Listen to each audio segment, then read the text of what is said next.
இந்த ஃபிகரில் மொத்தம் எத்தனை ஸ்கொயர்ஸ் இருக்குன்னு கண்டுபிடிக்கணும். ஃபர்ஸ்ட் ஸ்டெப்பில் இந்த உள்ள இருக்கிற இந்த பாக்ஸ் மட்டும் எடுத்துப்போம். இதில் எத்தனை ஸ்கொயர்ஸ் இருக்குன்னு ஃபஸ்ட்டு கண்டுபிடிப்போம். இதை கண்டுபிடிக்க எத்தனை ரோஸ் இருக்குது, எத்தனை காலம்ஸ் இருக்குன்னு நம்பர் போட்டுங்க. 1 2 3 3 காலம்ஸ் இருக்குது. அதே மாதிரி 3 ரோஸ் இருக்கா.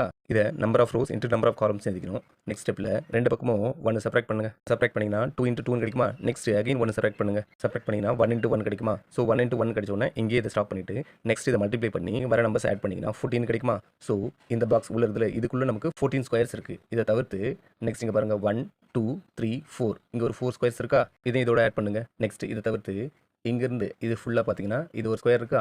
அதே மாதிரி இங்கேருந்து இது ஃபுல்லாக பார்த்தீங்கன்னா இன்னொரு ஸ்கொயர் இருக்கா. ஸோ இது ரெண்டு சேர்த்திங்கன்னா 2 ஸ்கொயர்ஸ் இருக்குது. அதையும் இதோட ஆட் பண்ணிங்க. இதை தவிர்த்து நெக்ஸ்ட் இந்த பக்கம் பார்த்தீங்கன்னா அதே மாதிரி இங்கே ஒரு ஸ்கொயர் இருக்குது. இது ஃபுல்லாக பார்த்தீங்கன்னா இன்னொரு ஸ்கொயர் 2 மோர் ஸ்கொயர்ஸ் இருக்கா. இதையும் இதோட ஆட் பண்ணிங்க. அதே மாதிரி கீழே பார்த்தீங்கன்னா இங்கேருந்து இது வரைக்கும் ஒரு ஸ்கொயர்.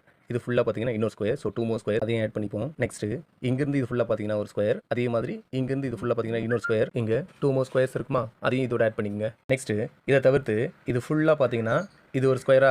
அதையும் இதோட ஆட் பண்ணிங்க. இப்போ இந்த நம்பர்ஸ் எல்லாத்தையும் ஆட் பண்ணிங்கன்னா 27 கிடைக்குமா. தேர்ஃபோர் இந்த ஃபிகரில் மொத்தம் 27 ஸ்கொயர்ஸ் இருக்குது.